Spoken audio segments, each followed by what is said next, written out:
Welcome to Spider-Verse Minute, the tri-weekly podcast where we watch Spider-Man into the Spider-Verse 1 minute at a time. I'm Caroline Slater. And I'm her brother Sean. Today we are doing minute 12. It starts with Miles and his Uncle Aaron entering a restricted area and ends with a spider glitching. What did you title this minute? I titled this minute, Art Project! Exclamation point. Because, his art teacher told him to do it. Yeah. When they walk up to the when they're walking up to the when they're first walking up to the fence that they end up climbing, as Miles is panning the flashlight back and forth, you catch a glimpse of the Alchemex logo on the top gate. of the fence. Yeah, on top of the gate. I noticed that too. I also like how Aaron gets over the gate very easily. It sort of is a bit more of a tie-in how we talked about in an earlier minute, how in his apartment he has punching bag, his shirt had, what was it called again? The Mai Tai Club. Brooklyn Mai Tai Club. So it shows that he's physically active. And then Miles tries to be all cool and does it and is just like, whack! Barely gets on the edge of the frame and really struggles to get over the It's a Muay Thai. It's Muay Thai, not Mai Tai. Muay Thai? Oh yeah, Mai Tai is a drink. Yeah, Muay Thai. Go ahead. Yeah, I was just gonna say I find Miles' struggle over the gate very funny. Yeah, I think that's one of my favorite visual gags, is just the way that it looks like he's gonna jump up really high and then just in the bottom of the frame he just you just his fingers. It's I feel like I've seen something similar in a Vine or something where a kid goes to do jump and you expect them to go really far, but they just... Yeah, or all the cat videos where the cat's gonna jump across a gap and they slip and just straight don't. Down. Yeah, exactly. I think my favorite part of the gag is actually after he falls off at the end. He quickly scrambles up and just goes, "What's up? Do his uncle." Yeah, and I like how his uncle's just looking away, whistling, pretending he didn't see it. And there was a really cool visual thing that they do here, and it's when his uncle laughs, they draw the sound lines coming out of his mouth. I noticed that it's just too. more I of love that. Comic book, artistry feel of him, or of the movie. I love that. There's a few in this minute. At 26, this actually reminded me a lot of the comic when Aaron turns on the light and we see their silhouettes. Most of this movie looks very three-dimensional. Yeah.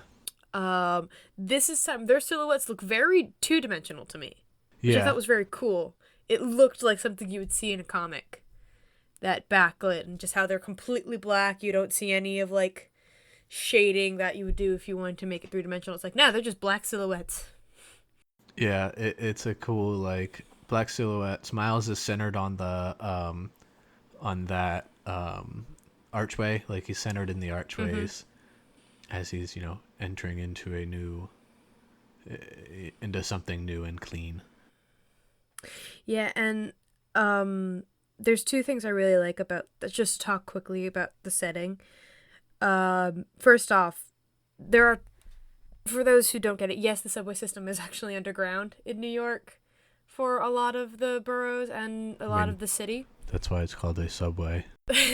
There's this idea of there being closed off sections of these tunnels or of these subways is not something they just created for the movie or anything, or they do for New York movies. It's an actual thing. There's all sorts of tunnels under the city that just don't get used anymore. Either there's been damage to them, there's just really no point in having them anymore. There's been another subway that's more effective.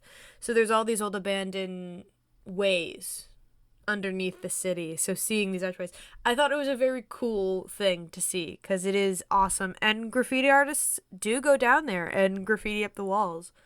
One of my favorite things to do when on the subway is to try to catch the graffiti on the walls while we were passing these tunnels. Yeah, and I liked when Miles enters the room and he yells Brooklyn, and it like does that little echo. It's that same scene, or they use that voiceover bit in the trailer, and so it's neat to be like, oh, this is where like they actually got that from, because it works pretty well. Like, you don't necessarily realize it's a voiceover in the trailer, so here it's like, oh, that didn't go with that then. And yeah, it was neat to see like, oh, when you first see it, it looks all clean and pristine, but then like as he's walking around, you're like, oh, there's a lot of art that's been done on the walls around it, and here's this freshly painted wall that we'll be able to do the art on. And one of the things that Uncle Aaron says is, there's a lot of history on these walls, which I wrote that line down too. I really like that. Yeah, which makes you think, or made me think perhaps him and Jeffrey, Jeff came down here when they were younger, and maybe you might be able to see some of their tags still on the wall. Maybe. I think it's also a bit of a layered line, where I do think it could be referencing that, but it could also just be sort of referencing, like I said earlier, there's tunnels all over the city that don't get used anymore. There is a lot of history in those walls in general, especially New York being how old the city is. And even as, I'm just going to call them street artists, even though it's graffiti. Them being street artists too, like seeing the art on the walls, there's also a history in that of people sneaking underground to work on their art. Yeah. I also, the first, like, I was shocked where he pulled out that boombox from at first, because I didn't catch it. It was just like, oh, suddenly he has a boombox. But suddenly boombox. Yeah, from that overhead shot, you see him reach behind one of the other benches, and that's where he pulls out the one bag with the spray paint in it, and you can see the boombox hiding behind it there. So this is clearly, a spot that he frequents often enough that he's comfortable just leaving stuff there. Or it's like a community or bag, it's the community it's the community boombox and spray paint. And just make sure when one runs out you replace it, which it could very well be. They leave like grocery lists like running out of pink spray paint. So like whoever is like, okay, I gotta pink spray paint next time I go down there. Something else that we notice in that overhead shot is we get a visit from our spider friend from minute 2. This is the first appearance we get of that spider from Peter's montage. Since Peter's montage, like he's kind of just disappeared until we see the spider like starting to show up. Yeah, and it's also the first time that we see that glitching effect from the logos from the opening credits as well. Yeah, from the logos. Yeah, I love how the spider is like a Spider-Man spider, with the tips, the tip of its legs being blue and its mandibles being blue, like this really light blue, and then like the upper part of its legs are red, and it's got the same color scheme as Spider-Man does. But what I really want to know is, how is Alchemax able to tattoo the Alchemax in 42 on its back? Like, that spider is pretty small. They'd need a really fine... They know some great tattoo artists. Pencil, marker. Yeah. And they have some very heavy sedatives for spiders. That is a good question. I never really thought of that. I don't know, I guess my mind just kind of like, it's an artificially made spider or something like that. And like the glitching effect is neat too because there's a couple times where it just blinks out of existence.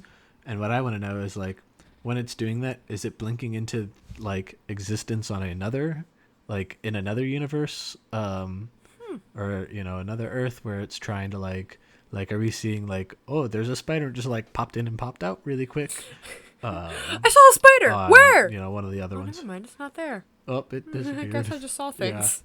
When you trip over nothing, you're actually just tripping over glitching spiders. Yeah. You're like, what did I just trip over? Glitching spiders. I don't really have too much on the spider, just because Yeah, we don't see it no, for too long. it's like it shows up near the end. I do want to talk about the beginning. There's a few things I want to talk about. So so after we see the spider, it jumps back down to Aaron and Miles, and first off, we see the comic effect again when Aaron tosses Miles the paint, both when he catches it and I think when he knocks the cap off of the spray cans, you get those lines again. Yeah, the moving lines. Which I feel like, correct me if I'm wrong, but they really only appear when Miles seems to be like relaxed, at least at the moment. I don't think so. Because they happen on just like a bunch of different, like we haven't really seen a whole lot of instances where they would come into effect yet. I guess you're right. Yeah, and then we see him starting to spray paint out the background. There's two lines here that I really wanted to point out because I think it's showing sort of like what we touched upon last episode with Aaron being very supportive of Miles, and also sort of shows a little different dynamic of Aaron and Miles's dad with Miles, where I don't want to use the word controlling, where Miles's dad he's not controlling, but he's strict. So he's kind of like, look, I'm trying to help you do what's best for you. You're going to this school. You're gonna be a good student. Like, that's how I raised you. It's almost sort of like, again, how we've talked about like this idea of choice, that Miles has no choice. It's not this, during this time, it's not this idea of choice that Aaron gives him, but he allows Miles to be in control. He doesn't go up and start trying to help Miles do anything. He just sits down. First thing he says is, now you're on your own, Miles. So, like, Aaron's just kind of like, you got this, you're doing this. And then he gives one piece of advice in the beginning, just like, whoa, slow down a little. And then we don't see that because it glances at the spider, but you hear that's better. Yeah. So he's giving advice from the sideline, but he's not trying to be like, no, you're doing it wrong, here, let me show you. He's like, slow down. Okay, you got it. Yeah, I agree. I think it's two different kind of like, teaching styles and encouragement styles of just. Yeah, and also this whole sequence, really just seeing him paint too, reminds me quite a bit of like seeing the sequence where Miles is tagging the streets with the stickers. Yeah. In the sense that the shots are fluid, but there are also a lot of close-ups. Like, they don't focus on really Miles's face, but they focus on like what he's doing. So like him spray painting the wall, like very similar to how he would jump up and hit the sign and there's a sticker now. So one last detail before we move on to that I just thought was kind of sweet, and you can see how much Miles's uncle means to him, is they wear their jackets the exact same way. It's the first layer is a hoodie left unzipped, and then on top of it they have some sort of heavier jacket. It looks like it's a leather jacket for Aaron and almost like a army flight, I forget what that style is called, a bomber style jacket for Miles, yeah, like a bomber jacket for Miles, and they have the hood on the outside. It's the exact same. They wear their jackets the exact same way. It's not just the jackets too. You can notice like they both have the pants that come up or that end, like slightly above up their shins. It doesn't cover their shoes, and they Miles pretty much dresses like his uncle does. Yeah, you can see that his uncle has had quite an influence on his life. Yeah. And then when his uncle sits down and he starts playing the music, what first of all, I love how it's a tape still. Yeah. um, Throwback. yeah, how it's a tape in the Ugh. boombox. Um, and we hear a mega mix, and the song that was produced the song was produced by Cool Kojak, who's the stage name for Alan Grigg, Hmm. and he's produced songs for Flo Rida, Nicki Minaj, Kesha, and a bunch of other really famous artists, as well as doing some of the songs in the Lego Movie 2, Teen Titans Go, even did stuff for the Lorax. He's done a lot of production work for a bunch of different artists. I do really like the remix. It's a good remix. Yeah, and it hasn't been, like, an official version of it hasn't been released yet. I did find a fan remix of it, or mega mix of it, but Hmm. the two songs that you can clearly hear in the part that's playing is Apache by the Incredible Bongo Band, and The Choice Is Yours by Black Sheep. There was an interview I read where he also said that Run DMC and Jungle Brothers is in it as well, but I wasn't able to pick out those parts or which specific songs. I wonder if we'll be able to hear it in the next minute, because I know it continues playing for a while in the scene. Oh, possibly. Yeah, because like the beginning is very clearly Apache. That was the one I was Yeah. trying to, because that's the one I recognize the most. I'm like, oh hey, I know this song. Yeah. But it cuts off relatively early in the remix. So I wonder if it'll because I know it continues for the rest of the scene. So I wonder if we'll be able to hear the other songs later in the in the later minutes. I do want an official release of this remix because it is a banging remix. Yeah. Do you have anything else for this minute? No, that's all I have for this minute. That's all I have for this minute as well. So I guess we shall end it here. Thank you all for listening. Before we go, I would like to plug things. We have a Twitter at SpiderVerseMin, MIN. You can also find us on Facebook, Instagram, and YouTube at Spider-Verse Minute. Yeah, and if you want to shoot us an email, feel free to at podcast@spiderverseminute.com. We're, always open to hear your feedback, comments, and questions and concerns. Thank you for listening, and we will see you guys next week. Bye.